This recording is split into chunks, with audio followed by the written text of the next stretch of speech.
standards ng mga ani. Ayan. Pero maganda po yung Bureau Plant Industry ay namamahagi din ng mga agricultural inputs gaya po ng buto o seeds at yung mga tools o kagamitan sa paghahalaman. Pati ho yung mga facilities, ma'am.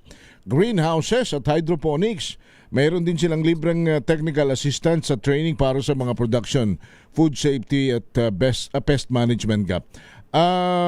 Hindi lang yan, pati yung suporta, di ba, Ma'am Nyet, from production to market, to consumer o market. Yes, Ka Henry, lalo na yung mga GAP certified farms natin. Pwede silang i-connect ng BPI sa mga large scale companies, sa mga groceries, sa mga supermarkets kasi nakikita ko din yan. Yun nga yung may check, no, GAP certified na mga products. So makipag-ugnayan lamang po kayo sa Bureau of Plant Industry. Ayan. At sa urban at peri-urban agriculture, mahalaga po hindi lamang makapagpatubo ng pagkain, kundi matiyak na ligtas ito para sa mga magsasaka, mamimili at kapaligiran. Yan ang importante.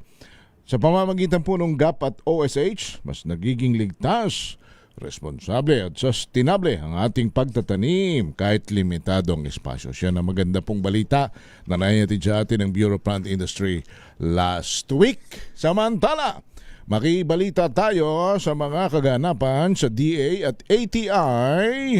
Mga balitang kailangan mong malaman sa Agri-Balita.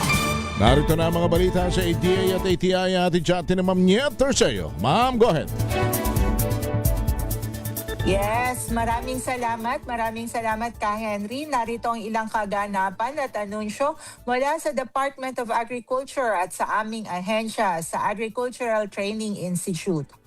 Patuloy po ang mga hakbang upang higit pang mapatatag ang industriya ng asukal sa 72nd Philippine Sugar Technologists Association Annual National Convention sa Cebu City.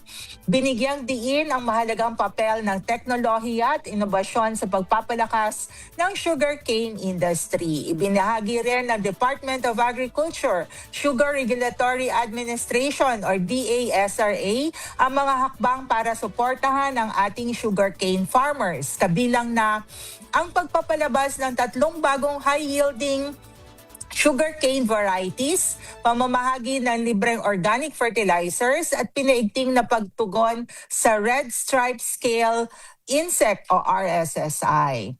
Samantala, patuloy ang mga hakbang para mapalakas ang food security at kabuhayan ng ating mga mangingisda.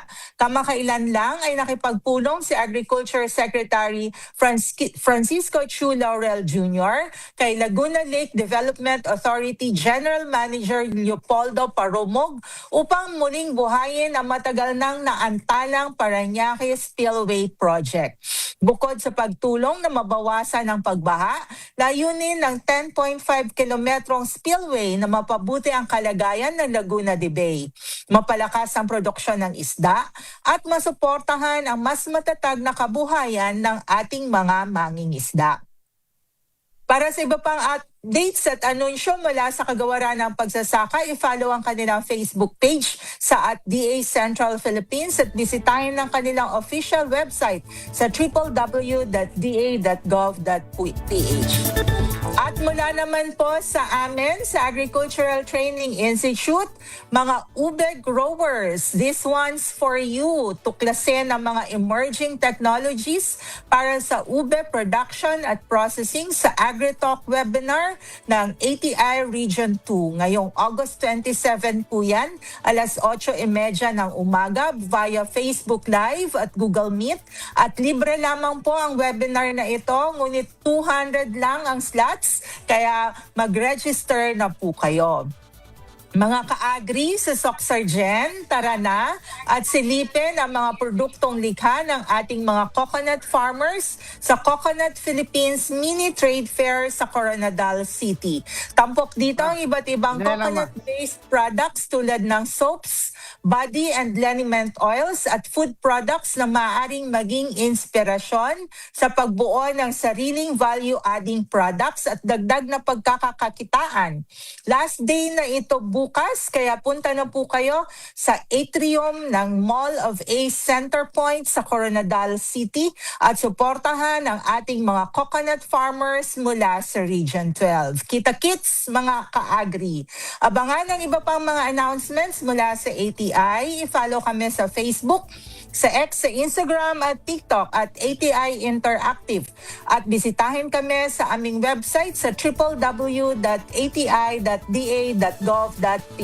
Yan lang ka, Henry. Maraming Thank you.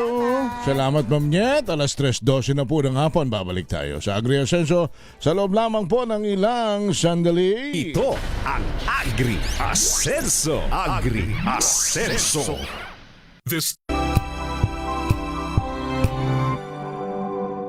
Wow, ang saya. Isang barangay na labada, puro mancha pa. Goodbye, pahinga. Mommy, isang laba lang yan sa Pride Bar Blue. May powerful stain-away enzymes na malupit